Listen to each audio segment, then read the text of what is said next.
शुभेंदु अधिकारी के पीए की हत्या से जुड़ी बड़ी खबर लगातार हम आपको बता रहे हैं। चंद्रनाथ की हत्या में विदेशी पिस्टल का इस्तेमाल हुआ है। सूत्रों के हवाले से जानकारी, मर्डर में ऑस्ट्रियन ग्लॉक पिस्टल के इस्तेमाल का शक जताया जा रहा है। हत्याकांड में इस्तेमाल कार में फर्जी नंबर प्लेट भी लगा है। तो पूरे मामले में तफ्तीश लगातार जारी है। बड़ी घटना है। शुभेंदु अधिकारी जो मुख्यमंत्री पद के सबसे प्रबल दावेदारों में से एक हैं, उनके पीए की हत्या का मामला सामने आया है। 3 और लोगों की मौत हुई है। 433 उपद्रवियों को गिरफ्तार किया गया है। 200 के लगभग केस दर्ज हुए हैं। ज्ञानेश कुमार ने सख्त कार्रवाई के बहरहाल पूरे मामले में निर्देश दिए हैं। 2 दिन में 5 कत्ल की घटनाओं को अंजाम दिया गया है। ये जो पिस्टल आपको हम दिखा रहे हैं, यही पिस्टल जिसका इस्तेमाल इस घटना में किया गया है। और ये जो पिस्टल है उससे जुड़ी हुई जानकारी भी ये सामने आई है कि ऑस्ट्रिया निर्मित ग्लोक 43X पिस्टल फिलहाल चर्चा में है। लेकिन जो पहली तस्वीर है वो तस्वीर आप देख पाएंगे, फॉरेंसिक टीम की मौजूदगी है इस घटना में। जब जो शुभेंदु अधिकारी के पीए हैं, इसी गाड़ी में वो सवार थे और इसी गाड़ी में आप देख पाएंगे फॉरेंसिक की टीम मौजूद है, बड़ी ही बारीकी से जांच करती हुई। फ्रंट सीट पर बैठे हुए थे वो खुद रथ, जिनका नाम, और बैक सीट पर एक शख्स और था और ड्राइविंग सीट पर उनका ड्राइवर इस वक्त मौजूद था। ड्राइवर को भी गोली लगी है। और दूसरी तस्वीर हम आपको दिखा रहे हैं पिस्टल की। ये पिस्टल बेहद चर्चा में है। ये 9mm की कॉम्पैक्ट और हाईटेक पिस्टल मानी जाती है, जिसको दुनिया के कई देश में सुरक्षा एजेंसियां इस्तेमाल करती हैं। भारत में इसकी बिक्री आम नहीं है, लेकिन ड्रोन तस्करी और अंतर्राज्यीय नेटवर्क के जरिए ये अपराधियों तक पहुंच रही है। अंतर्राष्ट्रीय बाजार में इसकी कीमत 40,000 रुपए के आसपास होती है, बल्कि भारत में तो अवैध बाजार में ये कई लाखों में पिस्टल बिकती है। तो ऐसे में एक बड़ा सवाल ये भी है कि आखिर ये पिस्टल उन अपराधियों तक कैसे पहुंची, कौन इसके पीछे है, क्या कोई और बड़े नामों का खुलासा भी इसमें संभव है। तस्वीरें 2 आपको हम लगातार दिखा रहे हैं। आप देख पाएंगे यहाँ पर फॉरेंसिक टीम फिलहाल इस पूरे मामले में जांच पड़ताल करती हुई। बताया जा रहा है कि मृतक चंद्रनाथ रथ पिछले 5 साल से शुभेंदु अधिकारी के साथ जुड़े हुए थे, बेहद उनके करीबी माने जाते थे। हाल ही में हुए चुनाव प्रचार प्रसार में उन्होंने कई अहम जिम्मेदारियों का निर्वहन भी किया। चंद्रनाथ रथ की हत्या को राजनीतिक एंगल से जोड़कर भी देखा जा रहा है। उनके करीबी संबंध और चुनावी सक्रियता को देखते हुए घटना ने सियासी हलकों में हलचल बहुत ज्यादा तेज बढ़ा दी है। कल आपने देखा जब शुभेंदु अधिकारी पहुंचते हैं, शुभेंदु अधिकारी की तरफ से यह कहा गया कि हमारे जितने भी जीते हुए विधायक हैं वो अपने क्षेत्र को छोड़कर यहां पर पहुंचे हुए हैं, ताकि हम परिवार को ढांढस बंधा सकें, परिवार को हम एक हिम्मत दे सकें। घटना की सूचना मिलते ही पुलिस मौके पर पहुंची, जांच में जुटी हुई है। एक विशेष टीम का गठन कर दिया गया है। इलाके में नाकेबंदी कर दी गई है। हमलावरों की तलाश भी की जा रही है और पुलिस आसपास की सीसीटीवी फुटेज भी खंगाल रही है ताकि आरोपियों तक पहुंचा जा सके। देखिए, जो चश्मदीद है उसने पुलिस को बताया कि हमले में इस्तेमाल की गई मोटरसाइकिल पर कोई रजिस्ट्रेशन प्लेट नहीं थी, जिससे ये शक पैदा होता है कि ये जो मामला है पहले से सोच समझकर किया गया था। एक सोर्स ने ये बताया, इस पूरे घटनाक्रम को बताते हुए कहा है कि किसी ने उनकी कार का पीछा किया और जब कार धीमी हुई तो उन्होंने गोली चला दी। गोलीबारी में गाड़ी का ड्राइवर भी जख्मी हो गया, जिसका कोलकाता के SSKM अस्पताल में इलाज जारी है। उसकी हालत गंभीर बताई जा रही है। सोर्स ये बता रहे कि घटनास्थल से बरामद गोलियों के खोखे इस बात का संकेत दे रहे हैं कि हमले में किसी छोटे हथियार, संभवतः ऑस्ट्रिया से बनी ग्लॉक पिस्टल का इस्तेमाल किया गया है। हालांकि अभी जांच इस पूरे मामले में लगातार जारी। सटीक हथियार की पुष्टि केवल फॉरेंसिक जांच के बाद हो पाएगी और वो तस्वीर भी हम आपको दिखा रहे हैं कि किस तरह से फॉरेंसिक टीम इस वक्त जांच पड़ताल कर रही है। देखिए, घटनास्थल से मिले जो तस्वीर आई है, कार की खिड़की पर गोलियों के निशान दिखाई दिए जो हमले की भयावहता को दर्शाते हैं। जो पुलिस की टीम इस पूरे मामले को लेकर जांच पड़ताल कर रही है। घटनास्थल से खाली कारतूस और जिंदा गोलियां भी बरामद की गई है।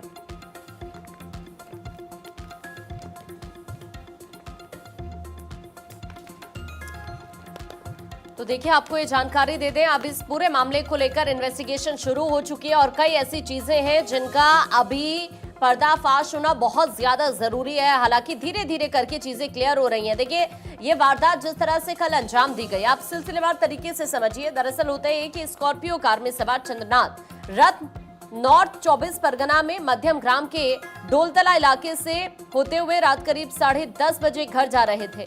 बाइक और कार सवार हमलावर पीछे से आते हैं और रथ की गाड़ी को जबरन रुकवाते और यहां फ्रंट पैसेंजर सीट पर बैठे रथ पर पॉइंट ब्लैंक से अंधाधुंध फायरिंग करते हैं। गाड़ी के गेट के ग्लास को भेदते हुए गोलियां रथ और उसके ड्राइवर को लगती हैं। हमलावरों ने घटना को अंजाम दिया और मौके से फरार हो गए। रथ को सिर, छाती और पेट में गोली लगी। उन्हें तुरंत हॉस्पिटल लेकर जाया गया। डॉक्टर्स ने रथ की जांच के बाद उन्हें मृत घोषित कर दिया। हालांकि जैसे ये घटना घटती है उसके बाद बीजेपी कार्यकर्ताओं ने नेशनल हाईवे 12 को जाम कर दिया। उन्होंने दरअसल यहां पर हमलावरों के एनकाउंटर की मांग की है। बीजेपी के कई नेता यहां हॉस्पिटल पहुंचते हैं, जिनमें शुभेंदु अधिकारी, सुकांत मजूमदार भी शामिल रहे। खबरों में आगे बढ़ते बात अब दिल्ली की, जहां दिल्ली में युवक की हत्या कर दी गई है। युवक की चाकू घोंपकर हत्या, शास्त्री पार्क इलाके की घटना है। फिलहाल पुलिस इस पूरे मामले को लेकर जांच पड़ताल कर रही है।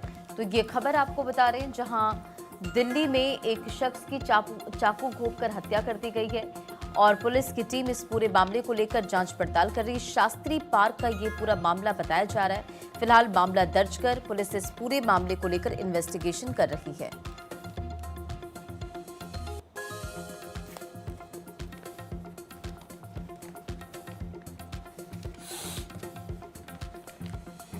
और देखिए, आज 7 मई है। ऑपरेशन सिंदूर की पहली वर्षगांठ है आज, और इसको लेकर सीएम योगी की तरफ से एक पोस्ट किया गया है। ऑपरेशन सिंदूर के 1 साल पूरे होने पर बधाई उन्होंने पोस्ट के जरिए लिखा है। भारतीय सेना के रणबांकुरों का हृदय तल से अभिनंदन। ये ऑपरेशन नए भारत के आत्मविश्वास, साहस और सशक्त प्रतीक है। भारत अपनी सुरक्षा, संप्रभुता और सम्मान से कोई समझौता नहीं करता। वीर जवानों का शौर्य, त्याग तब ही भारत की अजेय शक्ति है। राष्ट्र सदैव वीर जवानों का ऋणी रहेगा। ये विजय गाथा केवल इतिहास नहीं, भविष्य की प्रेरणा है। ये पोस्ट हम आपको इस वक्त दिखा रहे हैं। मुख्यमंत्री योगी आदित्यनाथ का ये पोस्ट आप इस वक्त देख पा रहे हैं, जिसमें उन्होंने लिखा है 145 करोड़ भारतवासियों की एकजुटता, अदम्य इच्छा शक्ति, सशस्त्र सेनाओं के असाधारण पराक्रम और भारत की स्पष्ट नीति की गौरवशाली अभिव्यक्ति। ऑपरेशन सिंदूर के 1 साल पूरे होने पर देशवासियों को हार्दिक बधाई और भारतीय सेना के रणबांकुरों का हृदय तल से अभिनंदन। यह ऑपरेशन नए भारत के आत्मविश्वास, साहस और निर्णायक नेतृत्व का सशक्त प्रतीक है। इसने विश्व को स्पष्ट संदेश दिया है कि भारत अपनी सुरक्षा, संप्रभुता और सम्मान से कोई समझौता नहीं करता है। हमारे वीर जवानों का शौर्य, त्याग और तब ही भारत की अजेय शक्ति है। तो ऑपरेशन सिंदूर की वर्षगांठ पर रक्षा मंत्री राजनाथ सिंह का भी पोस्ट सामने आया है। हमारे सशस्त्र बलों की वीरता, बलिदान को नमन। उनका साहस और समर्पण राष्ट्र की सुरक्षा सुनिश्चित करता है। इस ऑपरेशन के दौरान उनके कार्यों में बेजोड़ सटीकता दिखी, सहज तालमेल, गहरा समन्वय देखने को मिला। ये बड़ी बातें राजनाथ सिंह ने कही है। साथ ही कहा, राष्ट्रीय संकल्प और तत्परता का प्रतीक है। देश पर संकट आता है तो सशस्त्र बल कार्रवाई के लिए तत्पर रहते हैं। ये पोस्ट एक्स पर राजनाथ सिंह ने किया है। चलिए आगे बढ़ेंगे। राष्ट्रगान के रचयिता गुरुदेव रविंद्रनाथ ठाकुर की आज जयंती है। सीएम योगी ने गुरुदेव रविंद्रनाथ ठाकुर को नमन किया और लिखा, उनके विचार अनंत काल तक मानवता का मार्गदर्शन करते रहेंगे। इसको लेकर हालांकि आज कार्यक्रम का आयोजन भी कोलकाता में होना है और अमित शाह का दौरा वहां प्रस्तावित है। कोलकाता जाएंगे, वहां पर कार्यक्रम में शामिल होते हुए भी नजर आएंगे। लेकिन उसके पहले उत्तर प्रदेश के मुख्यमंत्री योगी आदित्यनाथ ने उन्हें नमन किया।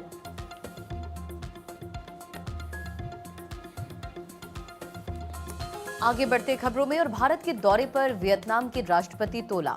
हैदराबाद हाउस में प्रधानमंत्री मोदी और वियतनाम के राष्ट्रपति की मुलाकात हुई। प्रधानमंत्री मोदी के साथ विभिन्न द्विपक्षीय मुद्दों पर यहां पर चर्चा भी हुई। ये तस्वीरें बीते दिन की है, जब प्रधानमंत्री मोदी और वियतनाम के राष्ट्रपति की मुलाकात होती है। कई समझौतों पर बातचीत हुई है और रेलवे, डिजिटल प्रौद्योगिकी में दोनों देशों के बीच एमओयू। प्रधानमंत्री मोदी बोले कि अपनी साझेदारी को और ऊंचे लक्ष्यों की ओर अग्रसर करेंगे। डिजिटल भुगतान प्रणाली को लेकर समझौता हुआ है। विरासत और विकास दोनों का महत्व है। हम आपस के गुडविल को ठोस परिणामों में बदल रहे हैं। तो इन तमाम बातों का जिक्र प्रधानमंत्री मोदी की तरफ से किया गया है। और जब ये बायलैटरल टॉक दोनों के बीच में हुई तो उस दौरान की तस्वीरें भी हम आपको दिखा रहे हैं, जिसमें कई समझौते यहाँ पर हुए हैं। दोनों देशों के बीच एयर कनेक्टिविटी बढ़ रही है, तो प्रधानमंत्री मोदी ने इन तमाम बातों का जिक्र किया है। तो देखिए, ये दोनों की ही दोस्ती आप सबसे बड़ी बात समझिए कि एक नई दिशा में आगे बढ़ते हुए यहां पर नजर आई है।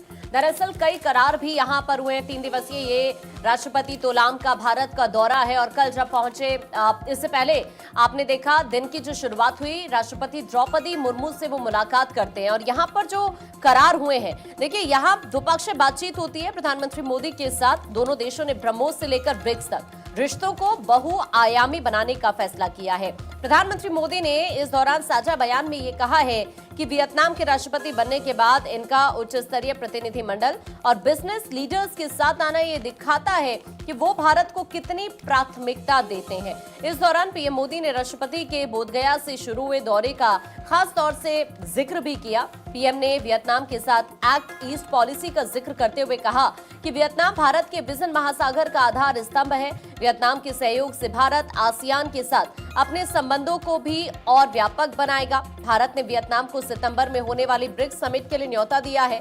वियतनाम ने हालांकि इसको एक्सेप्ट कर लिया है।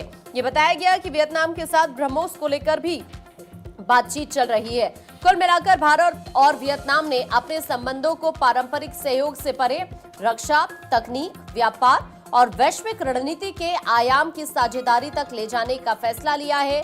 राष्ट्रपति तोलाम भारत के दौरे पर है और इस दौरान प्रधानमंत्री मोदी के साथ हाल ही में उन्होंने द्विपक्षीय वार्ता की है, यानी ब्रह्मोस से ब्रिक्स तक रिश्तों को बहुआयामी बनाने का एक बड़ा संकेत यहां से दिया गया, प्रधानमंत्री मोदी की तरफ से भी और राष्ट्रपति तोलाम की तरफ से भी।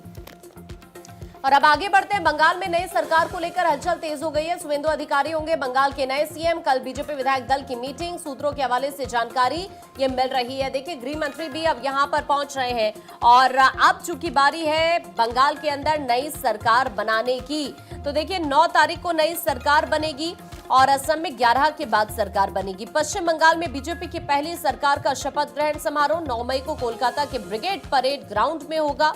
समारोह में प्रधानमंत्री मोदी समेत कई केंद्रीय मंत्रियों के शामिल होने की उम्मीद जरूर है। और अब यहां पर सबसे बड़ी बात यह है कि अब देखिए गृह मंत्री भी यहां पर पहुंचेंगे और गृह मंत्री जैसे यहां पर पहुंचेंगे उसके बाद चीजों को यहां पर अंतिम रूप दिया जाएगा। आज गृह मंत्री यहां पर पहुंचेंगे, हालांकि इससे पहले पटना जाएंगे गृह मंत्री, क्योंकि आज पटना के अंदर भी मंत्रिमंडल विस्तार होना है और यहां पर भी कई मंत्री शपथ लेते हुए नजर आएंगे। प्रधानमंत्री की भी मौजूदगी रहेगी और उसके बाद सीधा पटना से गृह मंत्री आज ही जाएंगे बंगाल और यहां पर उसके बाद तमाम जो की चीजें इस वक्त चल रही हैं उनको अंतिम रूप दिया जाएगा। वहीं ममता बनर्जी पर धर्मेंद्र प्रधान का स्टेटमेंट सामने आया। संविधान का अपमान कर रही हैं ममता बनर्जी, संविधान अपना रास्ता खुद निकाल लेगा। ममता को पराजय स्वीकार करनी चाहिए। ममता बनर्जी के हाथ में अब कुछ भी नहीं बचा है। बंगाल की जनता ने ममता को खारिज कर दिया है। केंद्रीय शिक्षा मंत्री धर्मेंद्र प्रधान का ममता बनर्जी को लेकर यह स्टेटमेंट सामने आया। ममता बनर्जी के हाथ में कुछ भी नहीं रहा है, इस्तीफा देना होगा, संविधान अपना रास्ता खुद निकाल लेगा। दरअसल ममता बनर्जी ने कहा कि वो इस्तीफा नहीं देंगी। हालांकि इस पूरे मामले को लेकर कई स्टेटमेंट सामने आया। अभी धर्मेंद्र प्रधान ने कहा है कि उनको अपनी पराजय स्वीकार कर लेनी चाहिए, अपनी हार मान लेनी चाहिए और इस्तीफा दे देना चाहिए। देखिए, पश्चिम बंगाल में विधानसभा का कार्यकाल 7 मई को खत्म हो रहा है, यानी कि आज खत्म हो रहा है और ऐसे में चुनाव आयोग का नोटिफिकेशन पश्चिम बंगाल की निवर्तमान मुख्यमंत्री ममता बनर्जी के राज्य में हाल ही में हुए विधानसभा चुनाव में धांधली का आरोप लगाने और अपना इस्तीफा देने से इनकार के बीच में आया है। कोलकाता में मीडिया कर्मियों से जब बातचीत ममता बनर्जी कर रही थी तब वो इस बात का जिक्र करती हैं कि मैं इस्तीफा नहीं दूंगी क्योंकि हम हारे नहीं। इस तरीके से उनकी तरफ से ये आरोप प्रत्यारोप का दौर लगातार चल रहा है। लेकिन चूंकि अब आज यानी कि 7 मई को पश्चिम बंगाल विधानसभा का कार्यकाल खत्म हो रहा है, इसी बीच ये स्टेटमेंट सामने आया है ममता बनर्जी पर धर्मेंद्र प्रधान का। ये स्टेटमेंट कि बंगाल की जनता ने ममता को खारिज किया है, ममता को इस बात को स्वीकार करना होगा। अब आगे बढ़ेंगे, आगे बढ़ते एक और बड़ी खबर आपको बताएंगे बिहार से, क्योंकि सम्राट कैबिनेट का विस्तार आज होना है। बिहार दौरे पर अमित शाह और नितिन नवीन हैं। बिहार कैबिनेट विस्तार में वो शामिल होते हुए नजर आएंगे। बीजेपी के तमाम बड़े नेताओं के साथ बैठकों का दौर भी आज जारी रहने वाला और मीटिंग जब होगी, मीटिंग के बाद मंत्रियों के नाम पर अंतिम मोहर लग जाएगी। आपको याद होगा हाल ही में सम्राट चौधरी दिल्ली आए हुए थे। दिल्ली जब वो पहुंचते हैं, मुलाकातों का दौर चलता है, कई मुलाकातें वो करते हैं, रक्षा मंत्री से मुलाकात करते हैं, अमित शाह से मुलाकात करते हैं और ये माना जा रहा था कि ये जो मुलाकात का दौर है इसमें लगभग जो नाम है वो तय कर लिए जाएंगे। किस पार्टी से कितने मंत्री होंगे, किसको मंत्री पद दिया जाना है, तमाम ऐसे सवालों के जवाब मिल जाएंगे। और अब आज खुद गृह मंत्री अमित शाह पहुंचने वाले हैं बिहार और ऐसे में मीटिंग के बाद ये तय हो जाएगा कि कौन कौन मंत्री होंगे। तो देखिए ये तैयारियां हो चुकी है और बिहार में नीतीश के बेटे निशांत भी आज ले सकते हैं शपथ, क्योंकि जानकारी ये भी मिल रही है कि जो मंत्री मंडल का विस्तार में मंत्री बनने वाले हैं उन्हें कॉल्स भी आने शुरू हो चुके हैं। और पटना के गांधी मैदान में गुरुवार को यानी कि आज बिहार की सम्राट सरकार का पहला मंत्रिमंडल विस्तार होगा और इस दौरान पूर्व मुख्यमंत्री नीतीश कुमार के बेटे निशांत कुमार गुरुवार को मंत्री पद की शपथ ले सकते हैं। देखिए जेडीयू नेता ललन सिंह, कार्यकारी अध्यक्ष संजय झा और उप मुख्यमंत्री विजय कुमार चौधरी ने नीतीश कुमार से काफी देर तक इस पूरे मामले को लेकर मंत्रणा की है, बातचीत हुई है, चर्चा हुई है और नेताओं ने निशांत कुमार को भी इसको लेकर तैयार किया है। जेडीयू के श्रवण कुमार, अशोक चौधरी, लेशी सिंह, भाजपा के से विजय कुमार सिन्हा, मंगल पांडे, ये तमाम वो नाम हैं और कई नाम इसमें शामिल है जो आज शपथ ग्रहण कर सकते हैं, शपथ ले सकते हैं। खबरों में आगे बढ़ते हैं और पश्चिम बंगाल में शपथ ग्रहण समारोह की तारीख तय। बंगाल में 9 मई को शपथ ग्रहण समारोह होगा। 8 मई को बीजेपी विधायक दल की मीटिंग होने वाली है बिस्वा बांग्ला कन्वेंशन सेंटर में ये बैठक होगी। तो ये अपडेट आपको दे रहे, देखिए लगातार आप देख रहे पश्चिम बंगाल से तमाम अपडेट्स और किस तरह से हिंसा की खबरें सामने आ रही है। अब सरकार गठन को लेकर जो प्रक्रिया है वो भी जारी। पश्चिम बंगाल में शपथ ग्रहण समारोह की जो तारीख है वो तय कर दी गई है। गृहमंत्री अमित शाह इसमें शामिल होते नजर आएंगे। जानकारी ये भी है कि प्रधानमंत्री मोदी भी शामिल हो सकते हैं और बंगाल में 9 मई को शपथ ग्रहण समारोह होगा। 8 मई को बीजेपी विधायक दल की यहां पर बैठक होने वाली है और बिस्वा बांग्ला कन्वेंशन सेंटर में मीटिंग होगी। तो देखिए आपको बताएं कि अब सभी की जो निगाहें हैं वो इसी शपथ ग्रहण समारोह पर टिकी हुई हैं, चूंकि तारीख तो तय हो चुकी है और ये पूरा का पूरा जो अब यहाँ पर मंत्रिमंडल विस्तार होगा वो किस तरह का रहेगा, किस किस को जगह मिलती है, ये सबसे बड़ा सवाल इस वक्त बना हुआ है। और सबसे खास बात ये भी है कि देखिए 9 मई की तारीख तय की गई है। कोलकाता के ब्रिगेड परेड ग्राउंड में शपथ ग्रहण समारोह होने जा रहा है और पहली बार यहाँ पर देखिए बीजेपी की सरकार चूंकि बनी है तो जाहिर सी बात है इस शपथ ग्रहण के जरिए भी बीजेपी शक्ति प्रदर्शन दिखाने की कहीं ना कहीं कोशिश यहाँ पर जरूर करेगी। इस बीच आपको असम से भी जानकारी देते हैं। असम के सीएम हेमंता बिस्वा शर्मा का इस्तीफा, आपको ये जानकारी दे दें कि लोक भवन जाकर राज्यपाल लक्ष्मण प्रसाद आचार्य को इस्तीफा उन्होंने हाल ही में सौंप दिया है। तो देखिए असम की बात करें तो असम के सीएम हेमंता बिस्वा शर्मा ने कल ही अपने मंत्रिमंडल के सहयोगियों के साथ इस्तीफा दिया है। राज्यपाल ने हालांकि उनके इस्तीफे को स्वीकार कर लिया और अब ये कहा जा रहा है कि शपथ ग्रहण समारोह 11 मई के बाद होगा, यानी 12 तारीख को इस तरह की संभावना है कि असम के अंदर शपथ ग्रहण समारोह होगा। उससे पहले राज्यपाल लक्ष्मण प्रसाद यहाँ पर आपको नजर आएंगे, जिनके पास यहाँ पर पहुंचते हैं सीएम हेमंता बिस्वा शर्मा अपने मंत्रिमंडल के सहयोगियों के साथ और फिर इस्तीफा दे देते हैं और राज्यपाल की तरफ से भी इस्तीफा स्वीकार कर लिया गया है और अब बारी है शपथ ग्रहण समारोह की।